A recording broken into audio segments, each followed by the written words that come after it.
উচ্চশিক্ষা শেষ করে চাকরির সোনার হরিণের পেছনে ছুটে যখন মেলেনি কাঙ্ক্ষিত সাফল্য, তখন হতাশা গ্রাস করতে পারেনি জয়পুরহাটের ভাতছা ইউনিয়নের এই যুবককে। পৈতৃক ১ বিঘা জমিতে গড়ে তুলেছেন বড়ই ও পেয়ারার মিশ্র ফলের বাগান। বর্তমানে তার বাগানে থোকায় থোকায় ঝুলছে ভারত সুন্দরী জাতের বড়ই।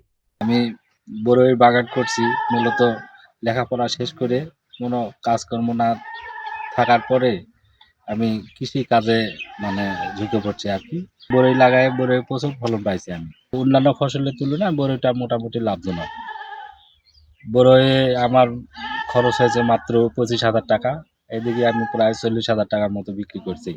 আরও আমার প্রায় অর্ধেকের বেশি বড়ই আছে। শুধু বড়ই নয়, একই জমিতে সাথী ফসল হিসেবে তিনি চাষ করছেন পেয়ারা। এ পদ্ধতির বিশেষ গুরুত্ব হলো, বড়ইয়ের মৌসুম শেষ হলে গাছগুলো ছাঁটাই করে দেওয়া হবে এবং শুরু হবে পেয়ারার ফলন। আবার পেয়ারা শেষ হলে বড়ই গাছে নতুন করে ফল আসবে। বেকার যুবক-যুবতীদের জন্য তিনি এখন এক অনুপ্রেরণার নাম।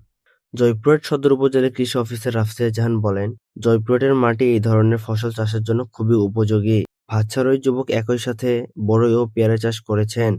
এটি একটি লাভজনক মিশ্র চাষ পদ্ধতি। এতে জমির সঠিক ব্যবহার নিশ্চিত হয়। বেকার যুবকরা চাকরির পেছনে না ছুটে এমন উদ্যোগ নিলে আমরা কৃষি অফিস থেকে তাদের সব ধরনের কারিগরি সহযোগিতা ও পরামর্শ প্রদান করব। চাকরির বাজারের প্রতিযোগিতায় নিজেকে গুটিয়ে না রেখে ইচ্ছাশক্তি আর পরিশ্রমে যে কেউ স্বাবলম্বী হতে পারেন, তারই প্রমাণ ভাতছার এই বাগান।